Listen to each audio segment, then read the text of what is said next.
Princess stood alone on the observation deck, watching the last transport ship disappear into the stars. That made seven. 7 alien princes who had come to meet her, and 7 who had left without her. She pressed her hand against the cold glass and sighed. The view was beautiful, thousands of stars scattered across the black canvas of space. Vertex Prime Station floated in neutral territory, a place where different alien races met to talk and trade. Today, it was the place where her last hope had walked away. The door behind her opened. Didn't need to turn around to know who it was. Her telepathic abilities told her everything. The worried thoughts of her father's advisor, High Chancellor, filled the air like smoke. "Your Highness," the Chancellor said carefully, "your father wishes to speak with you." Finally turned. The Chancellor was tall and thin with blue skin that shimmered under the station lights. He looked uncomfortable, which made sense. Most people were uncomfortable around her. "Let me guess," said quietly. The prince also refused. "I'm afraid so, Princess." "What reason did he give this time?" The Chancellor hesitated, already knew the answer. She had heard Prince's thoughts clearly when they met. Fear, disgust, the memory of stories about the Mind Witch who could destroy someone's sanity with a single thought. He said political complications made the union impossible. The Chancellor lied politely. Smiled sadly. "He called me a Mind Witch. I heard him think it." The Chancellor said nothing. There was nothing to say. Her people, they were known across the galaxy for their telepathic powers. They could read thoughts, share emotions, and communicate without words. It made them excellent diplomats and traders. But's powers were different. They were stronger, wilder, harder to control. When she was 8 years old, she had accidentally knocked out everyone in a room during a nightmare. When she was 12, a boy who tried to kiss her without permission found himself paralyzed with fear for 3 days. The story spread. Now, at 22, she was the most powerful telepath in the Empire and the most isolated princess in the galaxy. "The Emperor is waiting," the Chancellor reminded her gently. Followed him through the pristine corridors of Vertex Prime. Other aliens moved past them, floating, massive warriors. Some stared at her with curiosity. Others quickly looked away. Everyone knew who she was. Her father, Emperor Ho, was in the diplomatic suite. He looked older than he had a month ago. The weight of the crown seemed heavier on his head. He said, his voice tired, "Sit with me." She sat across from him. Through their telepathic connection, she felt his emotions, frustration, fear, and deep sadness. Not for himself, but for her and their empire. "The Dominion has sent another message," he said. "We have 30 days before they invade our territory." His heart sank. They were a warrior race, aggressive and powerful. They had been pushing against borders for years. The only thing that had kept them away was the threat of military alliances through marriage, alliances that no longer seemed possible. "I've failed you, Father," whispered. "No," the Emperor reached across and took her hand. "I've failed you. I brought you here, paraded you in front of strangers, and asked you to marry for politics instead of love. What kind of father does that?" "The kind who wants to save his people," replied. They sat in silence for a moment. Then the Emperor spoke again, his voice heavy with reluctance. "There may be another option. The warlord has suggested that we send you to them as a hostage, a guarantee of peace." Felt ice in her veins. She didn't need telepathy to know what that meant. They would keep her imprisoned, use her as leverage, maybe even try to weaponize her powers.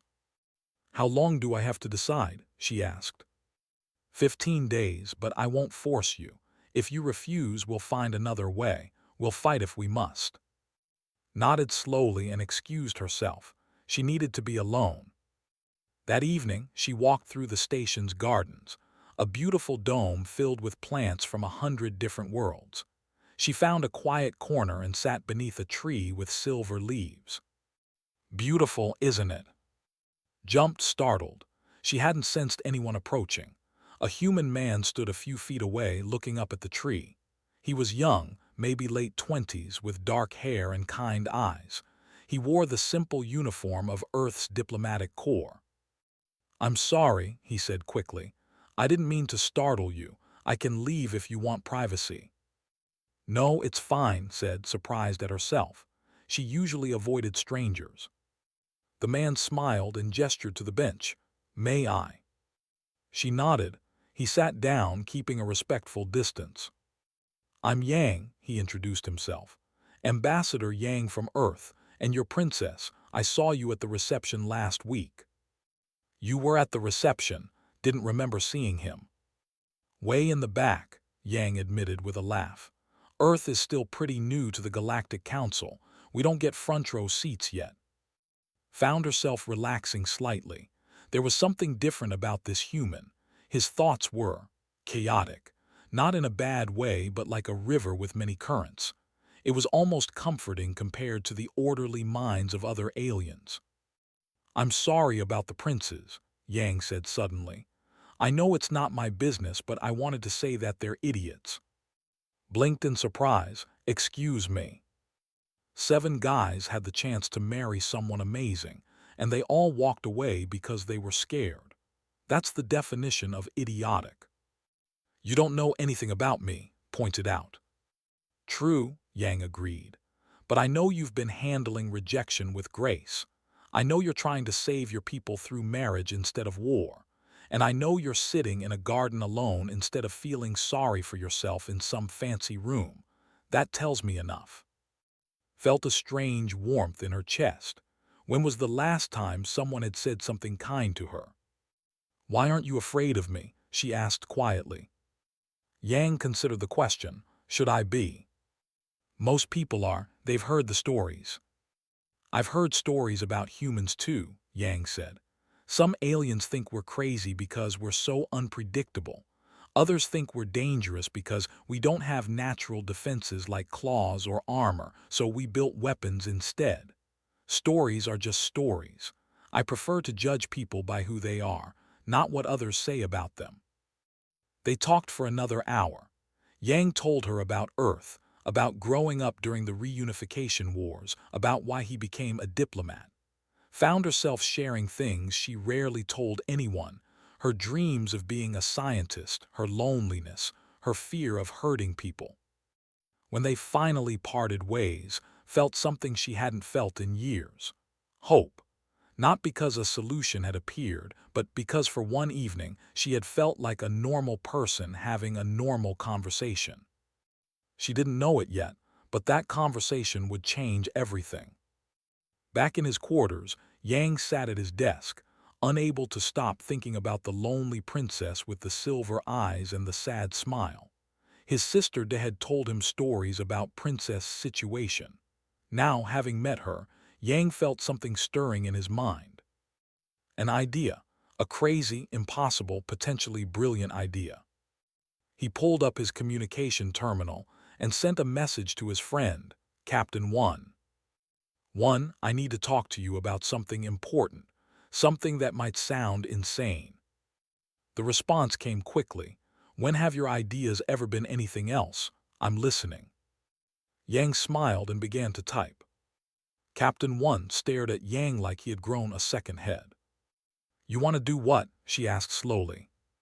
They were in one's quarters aboard the human vessel Indomitable, which was docked at Vertex Prime.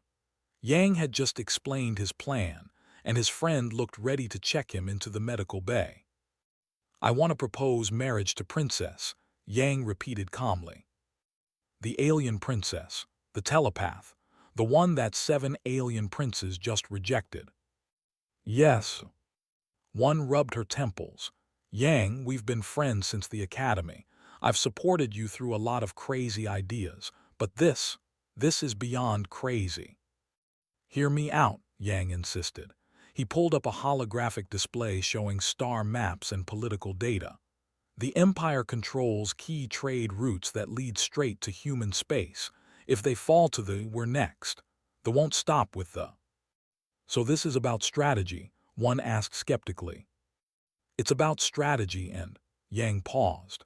"I met her, one. She's not what the stories say. She's lonely and scared and trying to save her people the only way she can. Those princes rejected her out of fear, not logic. And you're not afraid. Yang thought about that. I'm terrified, but not of her powers. I'm afraid of what happens if we do nothing. Earth needs allies, the need hope. Maybe this could work. One was quiet for a long moment. Then she sighed. You know this could start a diplomatic incident, right? Or get you killed. I know. And you're going to do it anyway. I have to try. One shook her head but smiled slightly. You're either the bravest person I know or the dumbest. Maybe both. What do you need from me? Help me understand culture, and back me up when everyone thinks I've lost my mind. Over the next 3 days, Yang researched everything he could about his sister Da, who worked as on the station, helped him understand telepathic species. She was excited when he told her his plan. This is amazing, Da said. Do you know what this could mean for human relations? Do you know what it could mean for me personally? Yang countered. I might be married to someone who can read my every thought. Da grinned. Then you better start thinking nice things about her.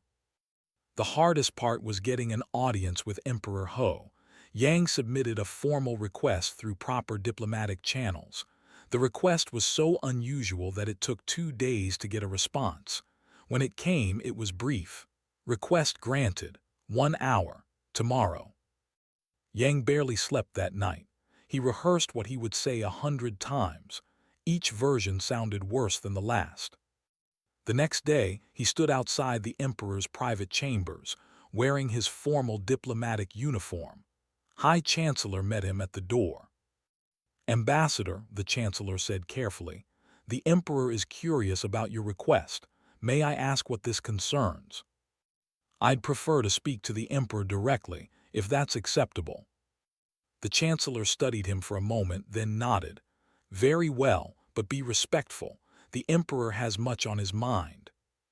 The room was simple but elegant. Emperor Ho sat in a chair by a window overlooking the stars.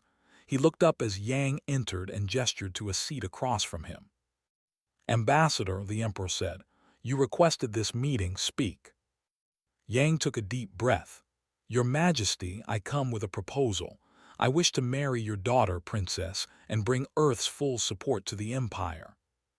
The emperor's expression didn't change, but Yang could sense the surprise in the room. Even the Chancellor, standing by the door, looked shocked. You are aware that 7 established powers have rejected this marriage? The emperor asked. Yes, Your Majesty. And you understand that my daughter possesses abilities that make her difficult for most beings to be around. I understand that she's a powerful telepath. I also understand that she's been judged unfairly based on fear rather than fact. The emperor leaned back in his chair. Let me be direct, Ambassador. Your species has been part of the Galactic Council for only 15 years. You have a small fleet, limited resources, and no significant military victories. What could you possibly offer that 7 major powers could not? This was the moment Yang had prepared for. He stood up and faced the emperor directly. Your Majesty, you're right. We don't have the biggest fleet or the most advanced technology, but humanity has something else.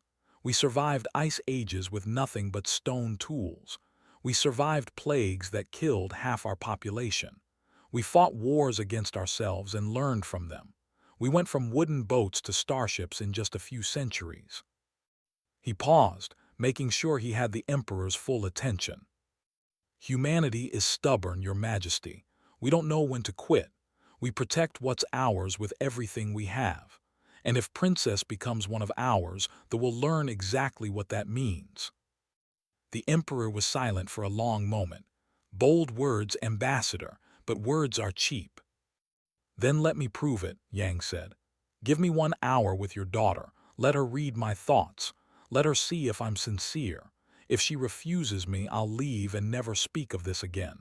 But if she accepts, Earth will stand with thee against any threat. The emperor studied Yang's face carefully. Finally, he nodded. Very well, 1 hour. But understand this, Ambassador. If you hurt my daughter in any way, no diplomatic immunity will protect you.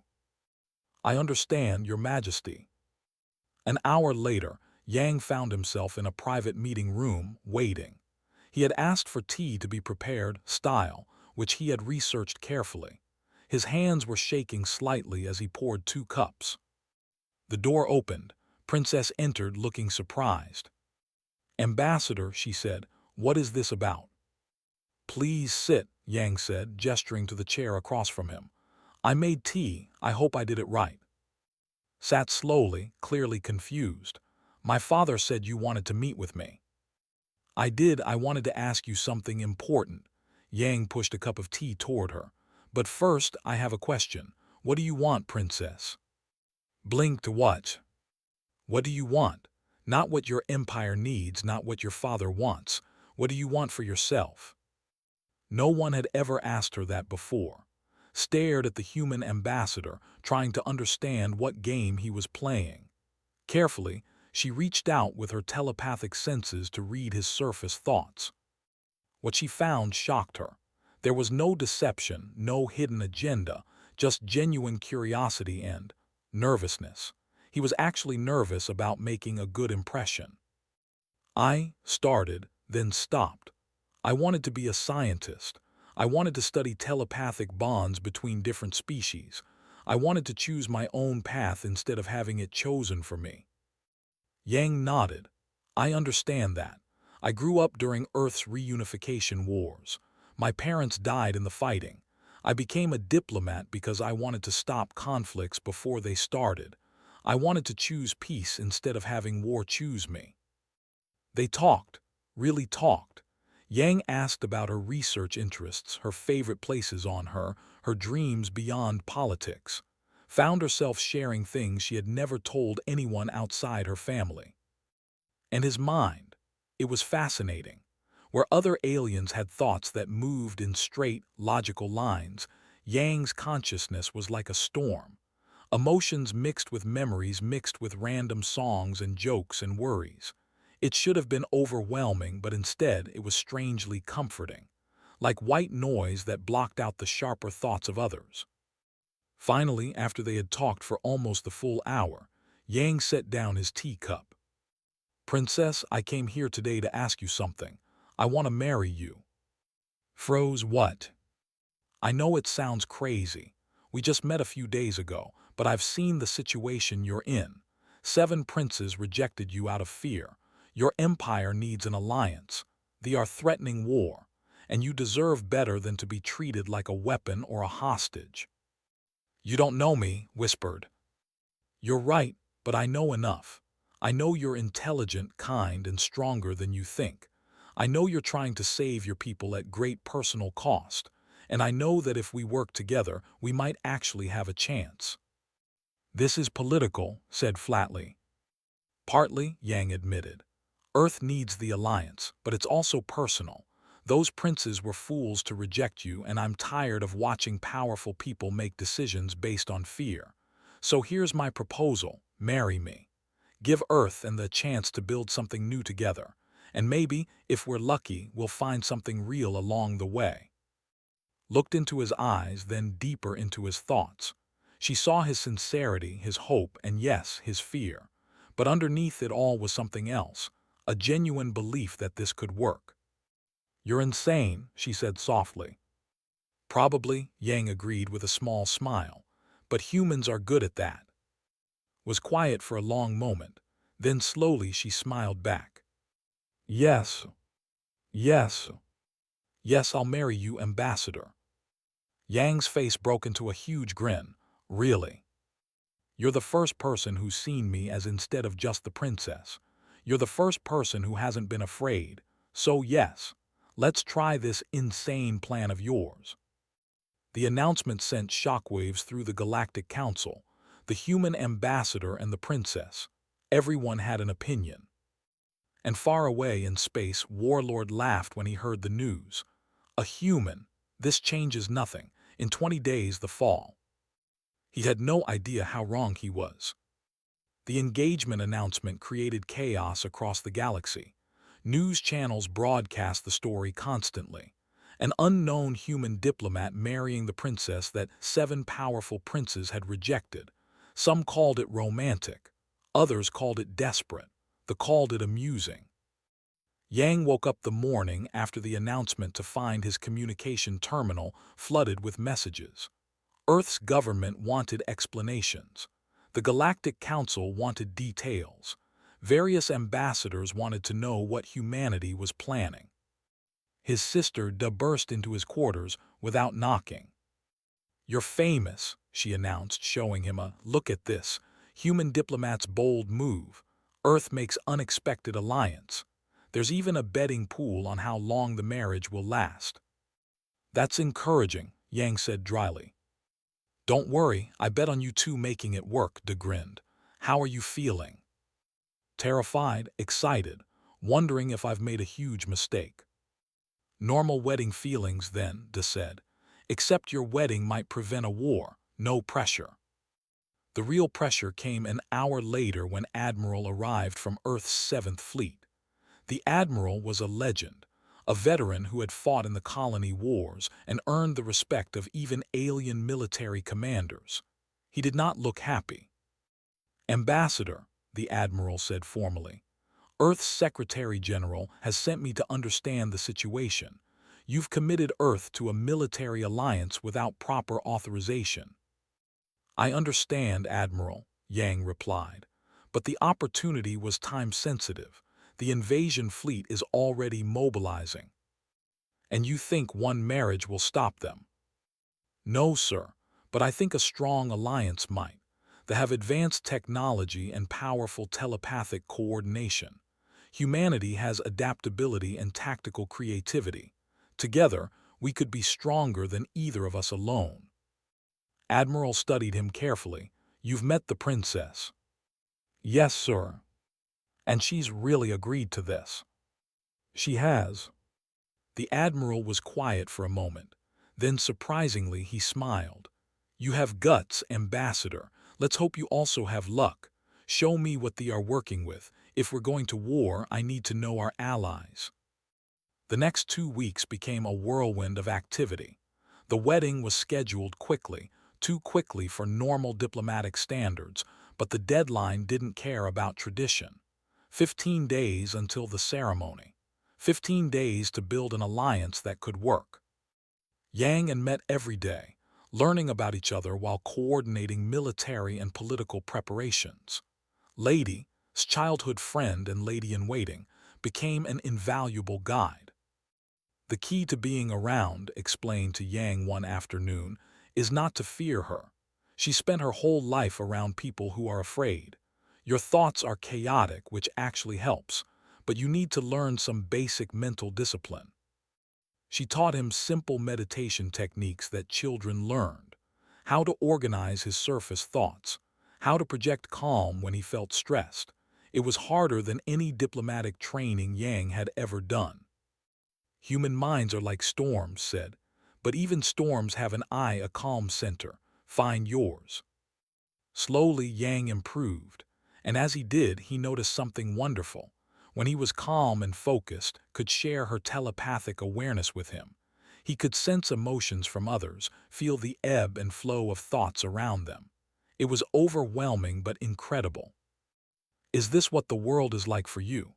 he asked one evening as they practiced together. "Every moment of every day," she replied. "It's why being around you is such a relief. Your chaotic thoughts create a kind of buffer. It's like white noise that drowns out the sharper minds." "So I'm useful because I'm mentally noisy." Laughed, a real, genuine laugh that made Yang smile. "You're useful for many reasons. That's just a bonus." Meanwhile, the military preparations were intense. Captain 1 and Admiral met with military commanders to develop joint strategies. The differences in their approaches were stark. Warfare relied on precision and telepathic coordination. Their ships moved in perfect formation, each captain aware of every other captain's intentions. Their strategies were elegant and efficient. Human warfare was chaotic. Human captains made split-second decisions based on incomplete information. They used deception, unpredictable movements, and what the generals called creative insanity. "You want to use civilian transport ships as decoys?" one general asked, incredulous. "It worked in Earth's history," one explained. "During our Second World War, we used inflatable tanks and fake radio chatter to fool enemy reconnaissance, make them think our fleet is bigger than it is." "That's deceptive." "That's tactics," one replied. "They expect you to fight honorably and defensively. They expect predictable strategies. Give them the unexpected." Prince Sangwoo's younger brother and a military prodigy was skeptical at first. He thought humans were too primitive to teach the anything about warfare. But during a simulation, one's chaotic tactics confused the battle AI so thoroughly that it made critical errors. "How did you know that would work?" Sangwoo asked afterward. "I didn't," one admitted. "But the key to unpredictability is being willing to take calculated risks. Sometimes the crazy plan works because no one expects you to try it." Sangwoo began to see the value in human thinking. Different didn't mean inferior. It just meant different. But not everything went smoothly. On the 10th day before the wedding, agents attempted an assassination. Yang and were in a military planning room with several advisors when the attack came. The assassins had somehow bypassed station security. Later they would learn it was through bribed guards and stolen credentials. 3 armed soldiers burst into the room, weapons raised. The guards reacted instantly, but not fast enough. One assassin aimed directly at. In that moment, defensive instincts took over. Her telepathic power exploded outward like a shockwave. Everyone in the room, human, and felt it. A crushing wave of mental pressure that made thoughts scatter and consciousness fade. The guards collapsed. The assassins dropped their weapons and fell. Admiral grabbed his head and stumbled. Even Captain One, standing near the door, went to her knees. But Yang stayed standing. His mind was chaos. The telepathic wave hit him like a storm hitting another storm, overwhelming, disorienting, painful. But his chaotic thoughts didn't organize neatly enough to shut down completely. Where ordered minds froze and stopped, his kept churning forward. Through the pain, Yang saw the assassin struggling to stand. He saw, eyes wide with shock at what she had done, frozen in place, and he moved. He positioned himself between and the attackers, grabbing a fallen guard's weapon. His hands shook. His head felt like it was splitting open, but he aimed the weapon and his voice came out steady. "Don't move." Station security arrived moments later, drawn by alarms. They secured the assassins. Medical teams rushed in to help the unconscious guards and personnel. Through it all, Yang stayed standing, protecting until he was absolutely sure the threat was over. Only then did he lower the weapon and turn to her. "Are you okay?" he asked. Stared at him, tears in her eyes. "I could have killed you. I could have killed everyone. I lost control and—" "But you didn't," Yang interrupted gently. "You protected yourself. That's what your power is supposed to do." "You stayed conscious. How?" Yang smiled weakly. Apparently being mentally chaotic has its advantages, was right about that. Did something she had never done before. She stepped forward and hugged him. Yang stiffened in surprise, then carefully hugged her back. "Thank you," she whispered, "for not being afraid, for staying." "Always," Yang promised. The assassination attempt had consequences. The involvement, but everyone knew the truth. Warlords sent a mocking message through diplomatic channels. "The human's bravery is admirable, but it will not save you. In 5 days, when you speak your vows, my fleet will be at your borders. Enjoy your wedding while you can." That night, Yang couldn't sleep. He found on the observation deck where they had first talked weeks ago. "Can't sleep either," he asked, joining her. "Too much on my mind," admitted. "In 5 days we'll be married, and then the war starts." Are you having second thoughts? Looked at him carefully, reading his emotions. Are you? No, Yang said honestly. I'm terrified of what's coming, but I'm not having second thoughts about this, about us. Us, repeated softly. When did we become an us? Probably when I proposed marriage after knowing you for 3 days, Yang said with a small laugh. Or maybe when you didn't think I was completely insane for doing it. I did think you were insane. I just liked it. They stood together in comfortable silence, watching the stars. Somewhere out there, a fleet was preparing to invade, but here, in this moment, there was peace. Yang said quietly, "Yes, I'm glad you stepped forward when no one else would." Yang reached out and took her hand. "I'm glad you gave me the chance." 5 days until the wedding. 5 days until war. But for the first time in her life, Princess didn't feel alone. And for the first time in months, Ambassador Yang felt like he was exactly where he was supposed to be. The wedding day arrived with both celebration and tension hanging in the air. Vertex Prime Station had been transformed into a place of beauty, with decorations that honored both human and traditions. But everyone knew that somewhere beyond the stars, the fleet was moving into position. Yang stood in his preparation room, adjusting his formal uniform for the 10th time. It was a blend of human and styles, Earth's diplomatic dress with ceremonial elements woven in. His hands were shaking. "You look like you're going to be sick," Captain One observed from the doorway. "I might be," Yang admitted. "Is it normal to be this nervous? You're getting married to an alien princess, while an invasion fleet waits to attack. I'd say nervousness is completely appropriate." Dee appeared beside One carrying a small box. "I brought you something, Mom's ring. I thought, maybe might like it, as a human tradition." Yang took the box with trembling fingers. Inside was a simple silver ring with a small blue stone. His mother had worn it every day until she died. "Are you sure?" "Mom would want you to have it. She always said that love was the bridge between different worlds." In another room was going through her own preparations.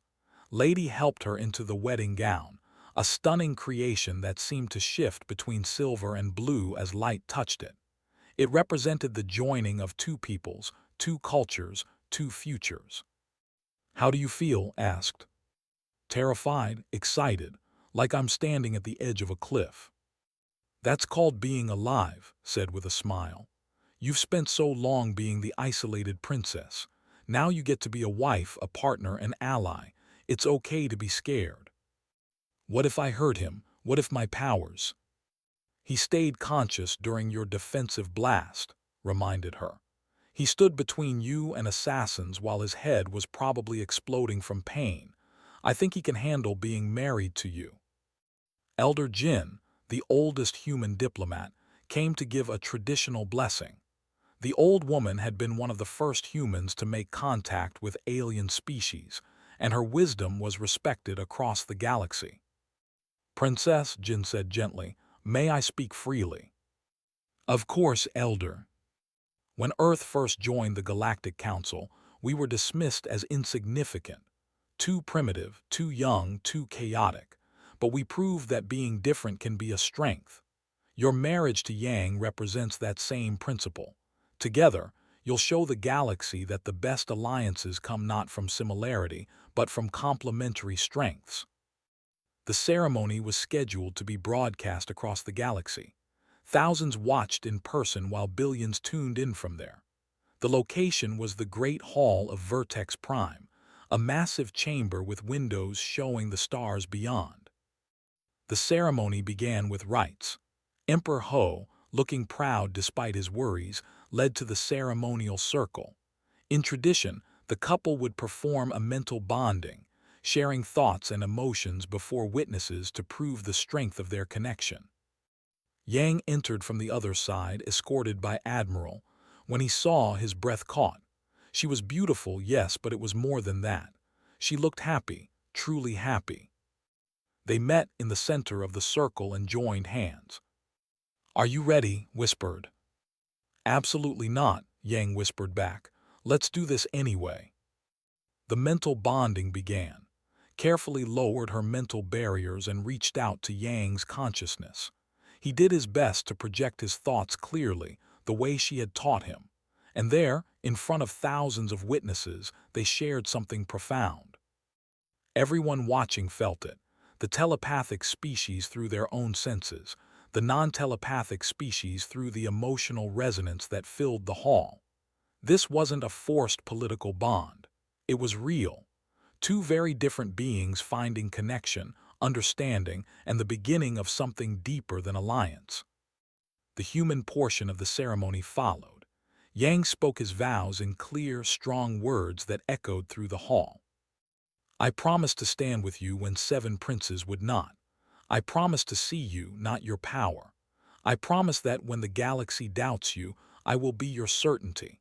And I promise that humanity will never abandon the people because you are no longer other, you are family." His vows were simpler but no less powerful. "I promise to trust you when trust is hard. I promise to stand beside you, not behind you. I promise to build something new with you, something the galaxy has never seen before. And I promise that my power will always protect you, never harm you." Yang slipped his mother's ring onto his finger. She touched it gently, feeling the history it carried, and smiled. "By the authority of the Galactic Council and the laws of our respective peoples," Elder Jin announced, "I declare you married. May your bond bring peace to troubled times." The hall erupted in cheers. For one perfect moment there was only joy. Then the alarm sounded. Admiral's communication device buzzed urgently. His face went pale as he read the message. Then he looked up at Yang and... "They're here. The fleet just dropped out of hyperspace around Vertex Prime." The celebration turned to chaos. Guests scattered toward evacuation points. Military personnel rushed to their posts. Through the hall's massive windows, everyone could see ships appearing in the distance, hundreds of warships, their weapons charging. Fleet Master X's voice boomed through every speaker on the station. "Attention Vertex Prime. This is Fleet Master X of the Dominion.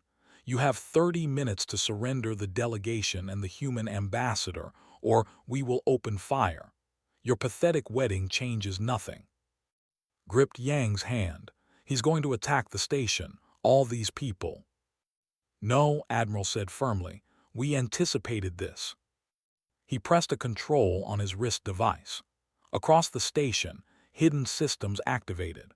What appeared to be standard civilian shields suddenly, reinforced with human-designed redundancies that they hadn't known existed. "We learned from human history," the Admiral explained. "Never trust your enemy to honor safe zones. Always have a backup plan." The human and fleets emerged from their hidden positions around the station. They weren't as numerous as the Force, but they moved with coordinated purpose. Captain One's voice came through on the command frequency. "All ships, this is Captain, Battle Plan Delta. Show these what happens when they crash a wedding." The battle began. Ships were powerful, massive dreadnoughts with devastating weapons. But the combined fleet used tactics that confused them. Ships moved in perfect telepathic coordination, creating firing patterns that seemed impossible. Human ships darted between them with chaotic unpredictability, making attack runs that no logical commander would attempt. From the station's command center, Yang and watched the battle unfold. Prince Sangwoo was coordinating the forces while Admiral directed the human ships.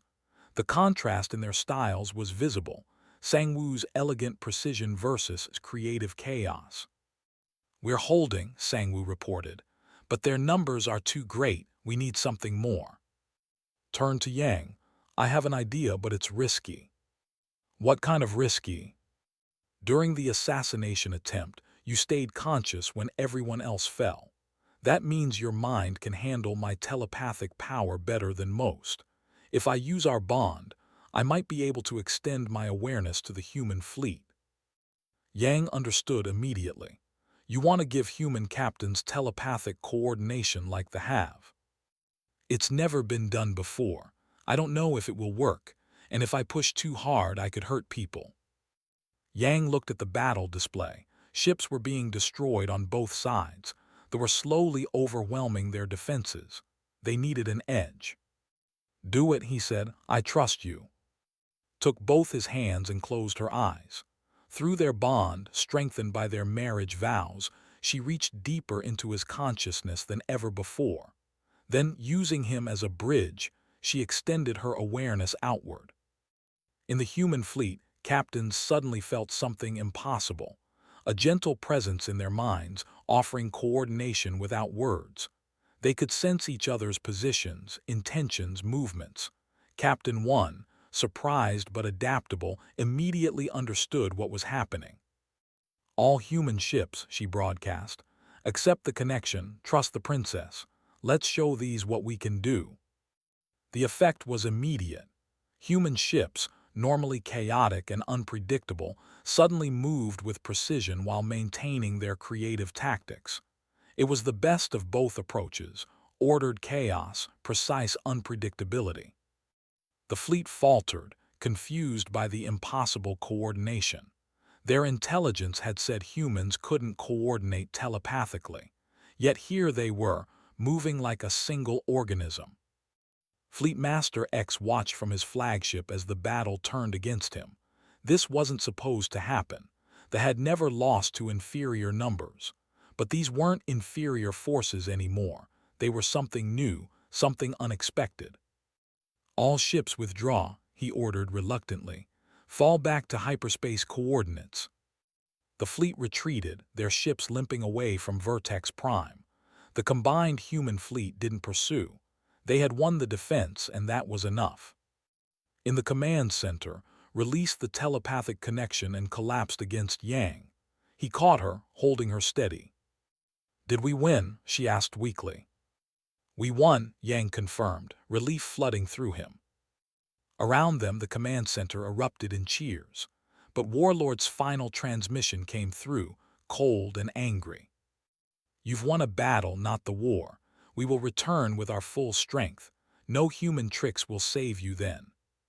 The transmission cut off. Everyone knew this was just the beginning. But for now, they had survived.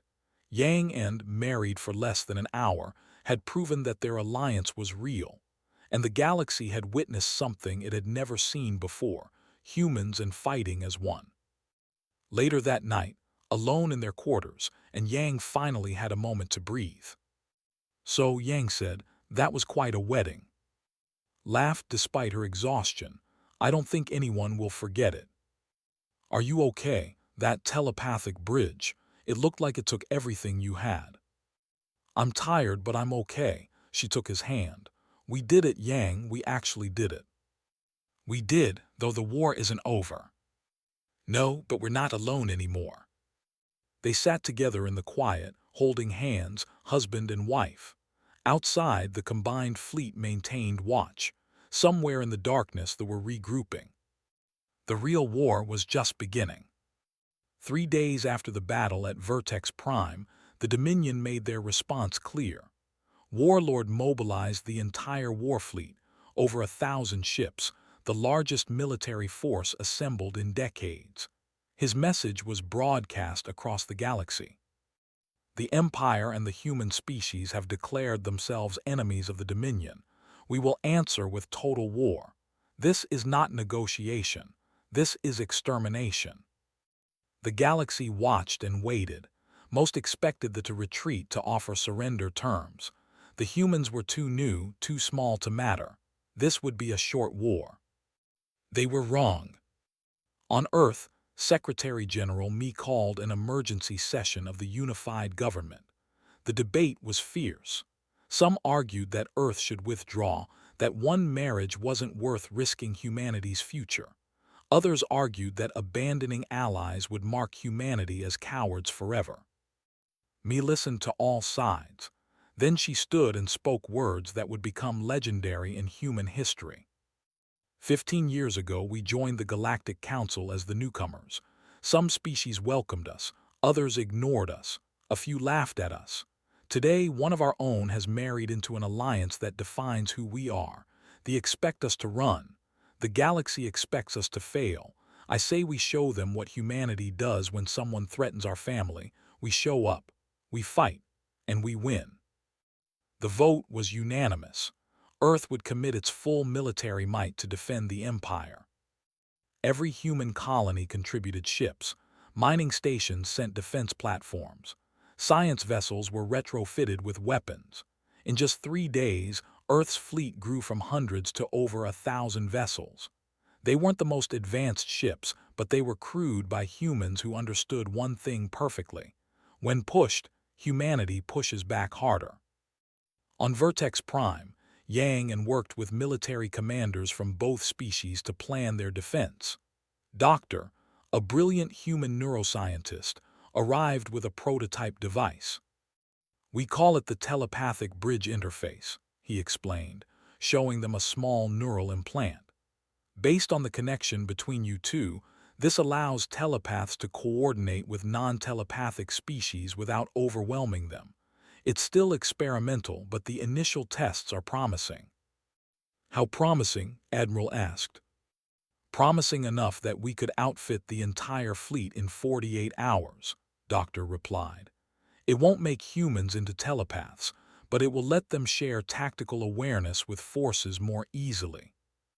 Prince Sangwoo and Captain One had been working together for days, developing strategy. Their partnership had grown into genuine friendship, each learning to appreciate the other's approach to warfare. They expect us to defend Prime, Sangwoo said, pointing at a star map. They'll bring their entire fleet there for a final assault. Which means there will be vulnerable, One finished. This is insane, I like it.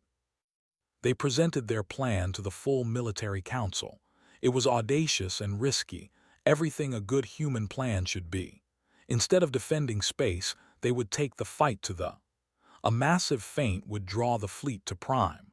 Meanwhile, a strike force would penetrate deep into territory and disable their central command hub. The generals were hesitant. This wasn't how they fought wars. But Emperor Ho, watching his daughter stand beside her human husband, made the final decision. We've already lost by fighting conventionally. They are stronger in traditional warfare, so we'll fight unconventionally. Approve the plan.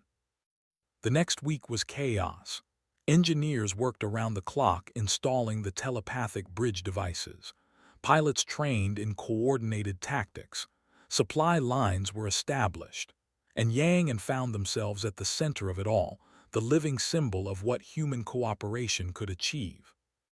Late one night, found Yang on the observation deck again, their place of quiet in the storm.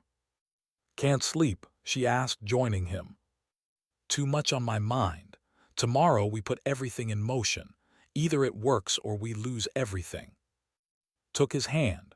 Over the past weeks, they had grown closer through shared challenges. The political marriage was becoming something real, something neither had expected. I'm scared, she admitted. Not of the battle, of losing what we've built, losing you. Yang pulled her close. Then we'll just have to make sure we both survive. I didn't marry the most powerful telepath in the galaxy just to lose her to some angry warlord. Is that what I am to you, a powerful telepath?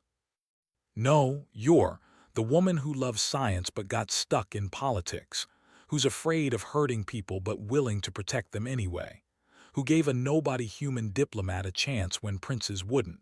He smiled. The powerful telepath thing is just a bonus. They kissed under the stars, drawing strength from each other for what was coming. The battle for Prime began at dawn. The fleet arrived in overwhelming force, just as predicted. Fleet Master X commanded from his flagship, confident of victory. The combined human fleet appeared to be making a desperate last stand. The space battle was massive. Thousands of ships exchanged fire. Vessels moved in perfect coordination, their telepathic bonds allowing instant communication. Human ships darted between them with unpredictable tactics that confused targeting systems. But everyone knew it was a feint. The real battle was elsewhere. Captain One's Indomitable led the strike force, 30 human stealth ships and 5 dreadnoughts. Prince Sangwoo commanded the forces. Together, they penetrated space using routes that intelligence suggested were lightly defended. They were wrong. They had anticipated this possibility. Defense stations opened fire as the strike force entered territory. Ships were damaged. 2 human vessels were destroyed, but they pressed forward using every trick they knew. The command hub was a massive orbital station above the. It coordinated all military operations across their empire. Destroying it wouldn't end the war, but it would cripple their ability to coordinate the invasion. One's Marines and shock troops assaulted the station. The fighting was brutal, hand-to-hand combat in zero gravity, weapons fire in cramped corridors. But the telepathic bridge interface proved its worth. Human and soldiers fought as one unit, anticipating each other's movements with uncanny precision. They reached the central command to find Warlord himself overseeing the battle at Prime. "So," said, his 4 arms spreading wide, "the humans and their pet telepaths, you fought well, but this changes nothing. My fleet will destroy Prime." Sangwoo stepped forward. "Surrender, Warlord, call off the invasion. If you don't, you'll watch your become the next battlefield." Laughed, "You don't have the firepower to threaten my." One smiled coldly and activated a display.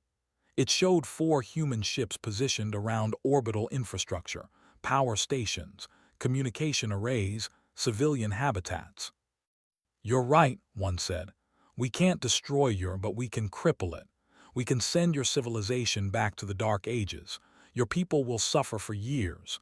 Is your pride worth that?" It was a bluff. The human ships didn't have enough firepower to truly threaten but didn't know that. What he did know was that humans were unpredictable enough to try.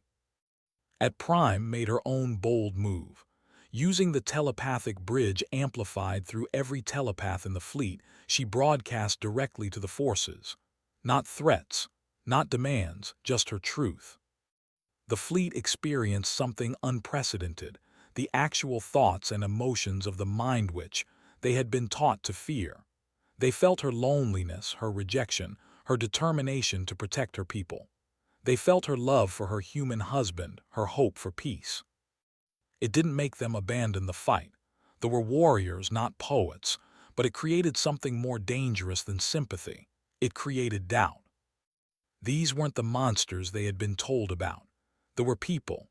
The humans were people, and people fought harder to protect what they loved than warriors fought for conquest. Warlord watched his tactical displays as the battle at Prime stalled. His forces were hesitating. The enemy coordination was too good. And here, at his command hub, humans had fought through his best defenses. He had 2 choices: escalate to total destruction and risk everything, or withdraw and preserve his power for another day. Was many things, but he wasn't stupid. "All forces," he broadcast, "fall back, the invasion is postponed." Not a surrender, not a defeat, but a retreat. The war was over. 3 months later, the Galactic Council convened for a historic session. The Dominion proposed a ceasefire and non-aggression pact with the Empire and Earth. The terms were fair, surprisingly so. They had learned their lesson. The Council of 7, the galaxy's oldest powers, formally recognized the human alliance as a major political force. Earth was no longer the newcomer species. They had proven themselves through action. Yang stood before the council, representing their alliance. When asked what message they wanted to send to the galaxy, Yang deferred to his wife with a smile. Spoke clearly, her voice carrying through the vast chamber. 7 princes rejected me because they saw only power to fear. 1 human accepted me because he saw a person to know. This is humanity's gift to the galaxy. They see possibilities where others see limitations. They see allies where others see threats. Together, we've proven that the strongest bonds come not from similarity, but from choosing to understand our differences and build something new. The council erupted in applause. Even the delegation attending as observers showed signs of respect. Later, Yang and returned to Earth for the first time since their marriage. They stood on a hillside watching the sunset, first Earth sunset. Through their telepathic bond, she shared the experience with him, letting him feel it through her senses. "It's beautiful," she said softly. "I understand why humans love there so much."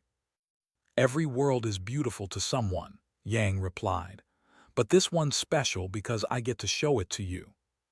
Dan Lady approached, having become close friends themselves during the chaos of war. "So," De said with a grin, "what's next for the galaxy's most famous married couple?" Yang and exchanged a look. "We build," said. "The alliance is new. We need to strengthen it, help our peoples understand each other, create something lasting." "And maybe," Yang added, "we get to just be married for a while. No wars, no politics, just us." "Good luck with that," laughed. "You two are symbols now. Everyone will want a piece of your time." "Then they'll have to wait," Yang said firmly, putting his arm around. "Because right now, I'm just a husband showing his wife around his." They walked together down the hillside, two very different beings who had found connection in the most unlikely circumstances. Behind them, the sun set on Earth. Above them, the stars waited, a galaxy that had doubted them, feared them, and underestimated them. But Yang and had proven something important. When humanity says enough, when they choose to stand with their allies regardless of the odds, they don't just fight, they change the galaxy itself. The human alliance would face more challenges in the years to come, but they would face them together, as partners, as friends, as family. And that made all the difference. Sometimes the most powerful force in the universe isn't technology or military might. Sometimes it's simply two people choosing to see each other, to understand each other, and to build something beautiful together. 7 princes had said no. 1 human had said yes. And the galaxy would never be the same.